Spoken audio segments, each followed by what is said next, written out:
हमारा टॉपिक चल रहा था द्विपरमाणु अणु, समद्विपरमाणु अणु कि जिसके दोनों परमाणु समान हो, उससे जो बना हुआ अणु था। उसके अंतर्गत ही हम देखते हैं आज इसमें हीलियम। सबसे पहले He2 अणु यानी He2 मॉलिक्यूल्स, ये किस तरह बनता है या नहीं बनता है, इसके बारे में देखते हैं। आगे का टॉपिक है जो पहले हमने देखा था, हाइड्रोजन देखा था, फिर हाइड्रोजन के आयंस देखे थे, इसके बाद में हीलियम 2 आयंस देखा था। आज का ये मॉलिक्यूल है He2 मॉलिक्यूल्स, ये बनता है या नहीं बनता है इसका भी पता चल जाएगा। He2 अणु में दोनों He परमाणु के कुल 4 इलेक्ट्रॉनों का योगदान होता है, जिनमें से 2 सिग्मा 1s में एवं शेष 2 सिग्मा 1s एंटी बॉन्डिंग बढ़ते हैं। बंद अणु कक्षकों में इलेक्ट्रॉन का प्रवेश अणु को स्थायी देता है, परंतु विपरीत बंदी अणु कक्षकों में इलेक्ट्रॉन का प्रवेश स्थायित्व में कमी लाता है, क्योंकि इसकी ऊर्जा अधिक होती है। दोनों प्रकार के कक्षकों में समान संख्या में इलेक्ट्रॉन स्थायीकरण व अस्थायीकरण को परस्पर संतुलित कर देते हैं और अणु बनने की संभावना को समाप्त कर देते हैं, अर्थात He2 अणु नहीं बनता। अब इसको समझने के लिए हम देखते हैं कि He2 अणु क्यों नहीं बनता। यह देख रहे हैं He2 अणु के लिए ऊर्जा आरेख में देखा हमने एनर्जी एक सीधी लाइन दिखा रखी है। फिर एटॉमिक ऑर्बिटल हीलियम का है एक साइड में, दूसरी साइड में एटॉमिक ऑर्बिटल दूसरे हीलियम का है, बीच में एमओ डायग्राम है। तो He का हम देखते हैं इलेक्ट्रॉनिक कॉन्फ़िगरेशन हीलियम का 1s2 होता है। तो एक हीलियम के पास में 1s में 2 इलेक्ट्रॉन्स हैं, दूसरे हीलियम के पास में भी 1s के पास में 2 इलेक्ट्रॉन्स हैं।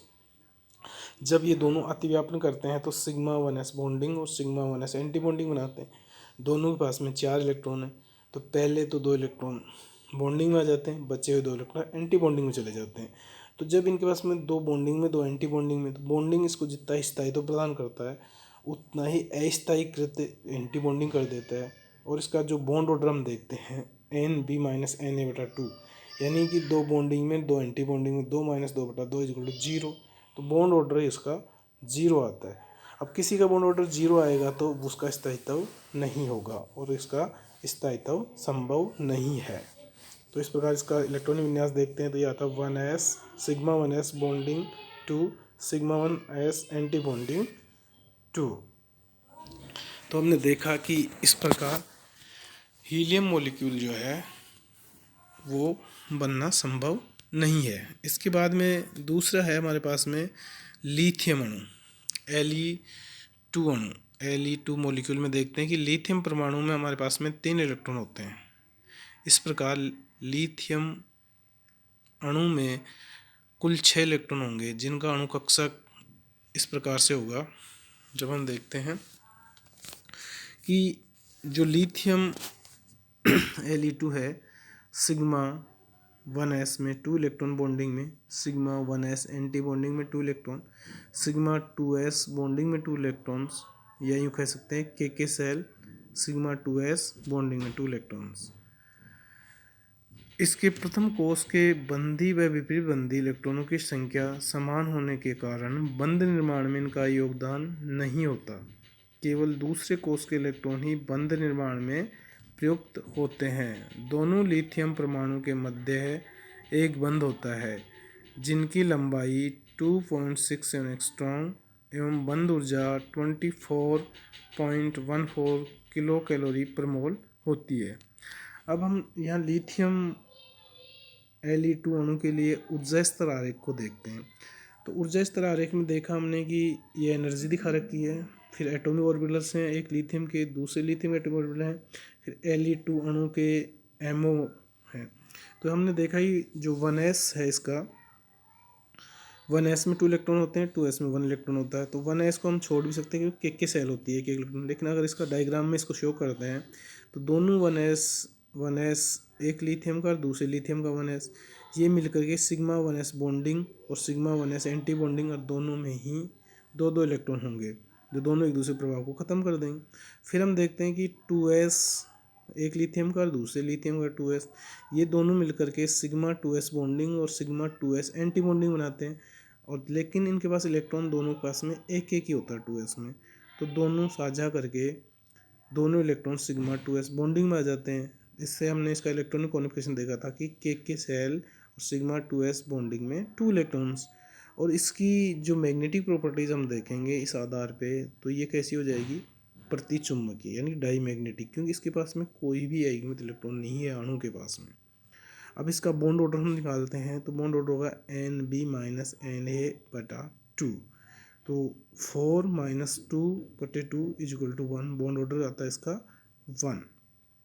और अगर हम के सेल को हटा दें तो यहाँ लेंगे तो 2 - 0/2 तो 1 ही आएगा, तो इसका बॉन्ड ऑर्डर 1 आता है, यानी कि बंध क्रम इसका 1 है। अणु कक्षों में सभी इलेक्ट्रॉनों के युग्मित दोनों के कारण लिथियम 2 अणु प्रतिचुंबकीय प्रकृति का होता है, ये हमने देखा यहाँ पे। अब इसमें हम देखते हैं Be2 अणु, यानी कि Be2 मॉलिक्यूल्स। बेरिलियम परमाणु में 4 इलेक्ट्रॉन होते हैं तथा बेरिलियम 2 में कुल 8 इलेक्ट्रॉन होंगे। ये इलेक्ट्रॉन अणु कक्षकों में निम्न प्रकार से वितरित होंगे। इलेक्ट्रॉनिक विन्यास Be2 का देखते हैं हम, तो सिग्मा 1s बॉन्डिंग में 2 electron, sigma 1s anti bonding में 2 इलेक्ट्रॉन, सिग्मा 2s बॉन्डिंग में 2 electron, sigma 2s anti bonding में 2 इलेक्ट्रॉन। या हम इसको कह सकते हैं अंदर वालों को 1s वालों को के सेल, सिग्मा 2s बॉन्डिंग में 2 electron, sigma 2s anti bonding में 2 इलेक्ट्रॉन। फिर इसका बॉन्ड ऑर्डर जब देखते हैं हम, तो ये आता है n bonding minus n anti bonding बटे 2। तो हमने यह देखा कि बेरियम में 4 - 4 बॉन्डिंग में है, 4 एंटी बॉन्डिंग में बटा 2 = 0। तो बंध क्रम शून्य होने के कारण बेरियम-2 अणु का अस्तित्व भी नहीं होगा। अब यहाँ देख रहे हैं हम Be2 अणु के आरेख, इससे हम इसको समझने का प्रयास करते हैं Be2 अणु को कि किस प्रकार से ये Be2 अणु बनता है। Be2 अणु के लिए ऊर्जा स्तर आरेख है ये। उस स्तर आरेख में हम ऊर्जा स्तर आरेख में हम देखते हैं कि बेरियम था, बेरियम का इलेक्ट्रॉनिक कॉन्फिगरेशन क्या होता है 1s2 2s2, तो बाह्य कक्षा क्या है 2s।